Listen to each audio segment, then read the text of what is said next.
Hello everyone, welcome to Analog IAS Prelims High Yielding Series for Prelims 2020, and the topic for this video is Shodh Shuddhi. Before we get into the details of this particular news item that we're talking about, which is in current affairs, let us know a bit about the Department of Higher Education under MHRD. So this particular Department of Higher Education is responsible for the overall development of the basic infrastructure that is required in the higher education sector. So this department deals with not just the policy but also the planning aspect of higher education as well. So under a planned development process, the department looks after expansion of access and qualitative improvement in the higher education through world-class universities, colleges and other kinds of research institutions. So this Shodh Shuddhi is one such qualitative improvement program. Now how does this initiative lead to the quality improvement in higher education and especially in the research institutions? Let us have a look in this video. One of the biggest problems when reviewing of journals and scientific work happens is the problem of plagiarism. So what exactly is this problem of plagiarism? If we look at the technical definition, it is wrongful appropriation, stealing, publication of another author's language, thoughts, ideas or expressions and the representation of them as their own original work. So whatever is copied and is presented as the original work, this has been a problem in academic circles, especially with respect to R&D. So to deal with this particular plagiarism problem, the government has come up with this Shodh Shuddhi. So plagiarism is considered academic dishonesty and a breach of journalistic ethics. So you can quote this example not just in your GS papers but also in your ethics papers, apart from being useful for prelims.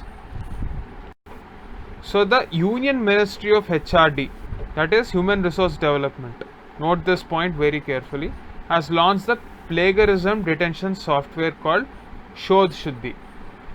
This is the name of the software.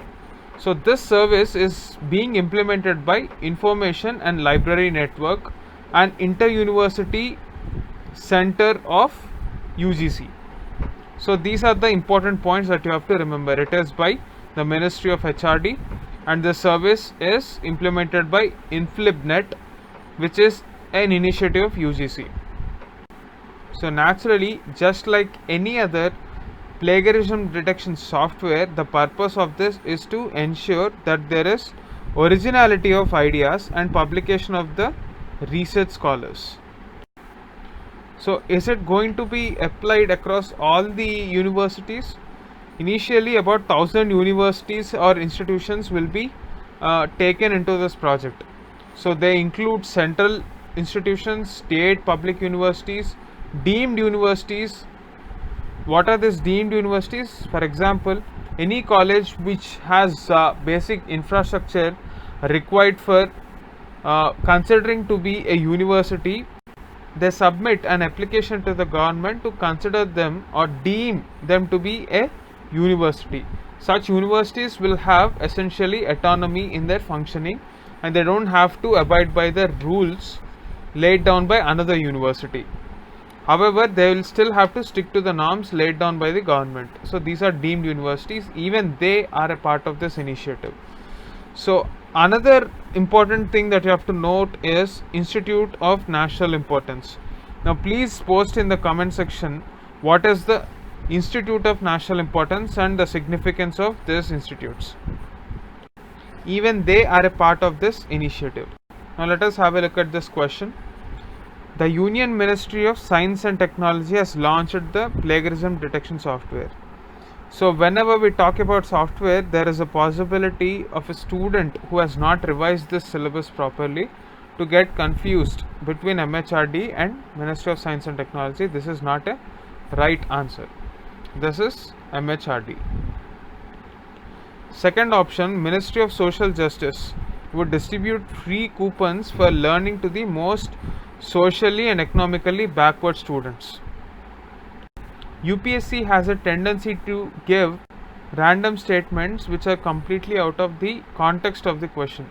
So most of the times, if they are very random, generally they tend to be incorrect. However, please don't blame me if there is any exception. There are always exceptions. So in the context of this question, this was nowhere mentioned, so even this can be considered wrong statement. So both the statements are false. Now please pause the video. If you haven't watched the previous video on NEET program, please watch it and come back and answer this question. Please post your answer along with a comment in the comment section below. That's it for this video. Thanks for watching. Stay tuned for more such videos.